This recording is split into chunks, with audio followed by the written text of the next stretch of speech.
और चलिए अब आपको सीधे लिए चलते हैं जहां पुरानी संसद के सेंट्रल हॉल से सीधी तस्वीरें प्रधानमंत्री Narendra Modi with the responsibility of addressing this esteemed assembly as the most senior parliamentarian in the Lok Sabha. I entered Parliament at the age of 32, 9 years after the death of my husband. My debut was as Minister for Environment. Today, 35 years later, I have spent most of my adult life in this institution, and I have seen 7 Prime Ministers and the shaping of grand history. It has been an arduous, rocky road.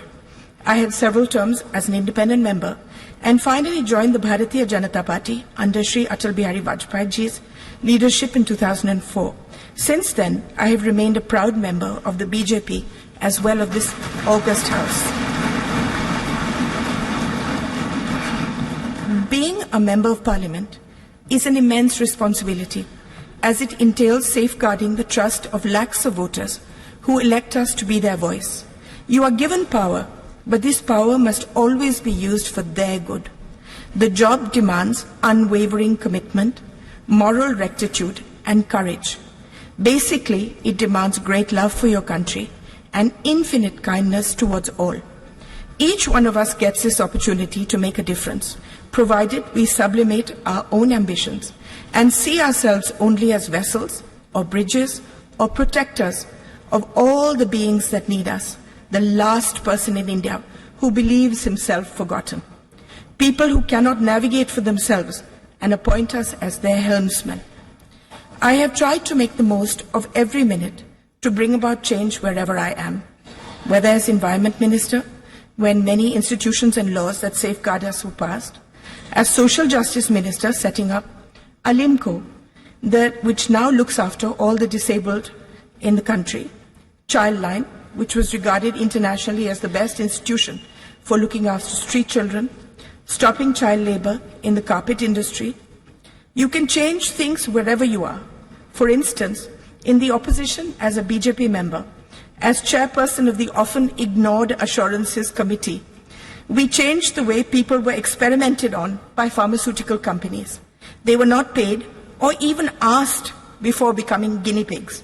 This was changed by us. During Atalji's time, we brought in the vital red and green dot on foods, allowing people to know whether they were eating vegetarian, non-vegetarian food. We repaired an institutional deception by food companies.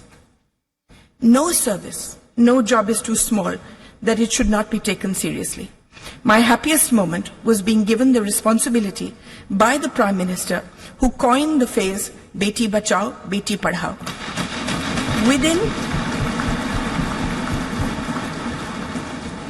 Within 2 years, we changed the thought of the country, the entire thought of the country, and the statistics show that it is a lasting change. From 130 women per 1,000, a shameful statistic, it rose to 950. Crores of girls were saved.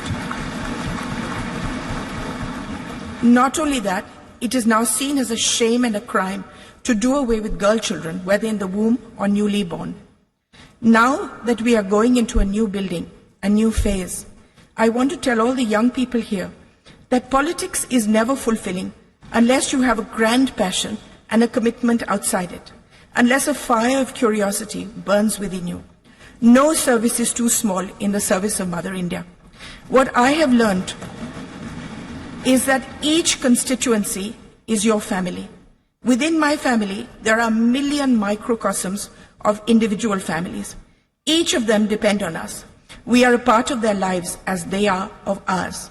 I have seen my primary duty to look after each family that has placed itself in my care by electing me, by seeing me as one of their own. In this matter, I wish to say that the Prime Minister has seen beyond people as a statistic and has meticulously seen to the needs of each individual family. Opening bank accounts, giving dignity in the form of toilets, home water taps, building homes for the poor, gas cylinders, giving young people loans, skilling them, protecting them through the largest pandemic in history, saying that no one remained hungry. Before I end, I would like to tell you a few things that I have learnt in my long journey so far. Never give up. There are times in all our lives where the world sits heavy on our shoulders and there doesn't seem any path ahead. It will take courage, determination, and a commitment to something larger than ourselves to forge ahead. Have faith in the goodness of your fellow man. Quieten your mind and soldier on. Believe in yourself. You are an instrument of goodness. If you fight for good, you will always be protected. Use the pain that we all have in our hearts to make yourself a better human being, not to embitter you. Use the pain in your heart to see the pain in the hearts of millions of beings around you and dedicate your life to them. I want to speak to all the women here. The world is still an unequal place, and we as women need to be the greatest champions of and for each other. We need to support and protect each other, especially young women across the social spectrum who lead a marginalized existence so that they have the ability to forge their own destinies. There is no greater power in the world than the power of empathy and kindness, and this transforms the life of someone weaker than you. Kindness serves as its own reward. The greatest bank balance that we will ever possess is that of good deeds that we leave in our wake. That is the only legacy that will remain. My faith in God is unwavering. I see Him in everyone and everything. I see everything as sacred. I leave you with one thought. We are all part of one divine thread, and we are all connected, closer than we can imagine. Let us, irrespective of any differences we may have, wish happiness, protection, and on this holy day of Ganesh Chaturthi, a life free of obstacles for us and all our countrymen. Illuminate the lamp of goodness in our hearts. Jai Hind, Jai Bharat.